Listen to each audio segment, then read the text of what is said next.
అందరికీ శుభోదయం. ఈరోజు మన ఆరోగ్య చిట్కా కరివేపాకు. కరివేపాకును ప్రతిరోజు ఉదయం ఒక 10 ఆకులు తీసుకోవడం ద్వారా మనకి అజీర్తి సమస్యలు తగ్గడమే కాకుండా బరువు తగ్గుతాము. డయాబెటీస్ వాళ్ళకు కూడా తగ్గడానికి అవకాశం ఉంటుంది. మళ్ళీ మనం కూరలో కరివేపాకు పోపులో వేయకుండా చాలామంది కూరలు అసలు చెయ్యరు. కరివేపాకు కంపల్సరీ కూరలో వేసుకోవడం జరుగుతుంది.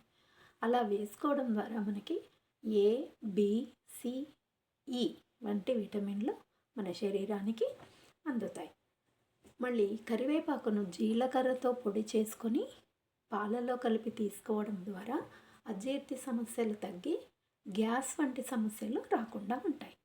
తర్వాత మెయిన్ ఋతుక్రమంలో ఎవరికైతే ఓవర్ బ్లీడింగ్ అవుతుందో వాళ్ళు ఒక బ్లీడింగ్ స్టాప్ అయినాక 10 రోజుల నుంచి ప్రతిరోజు పరిగడుపున కరివేపాకును తీసుకోవడం ద్వారా వాళ్ళకి నెక్స్ట్ మంత్ బ్లీడింగ్ తగ్గి ఆరోగ్యపరంగా ఎలాంటి సమస్యలు లేకుండా ఉంటారు. ఇన్ని లాభాలున్న కరివేపాకును మనం రోజు వాడుకుందాం, ఆరోగ్యంగా ఉందాం.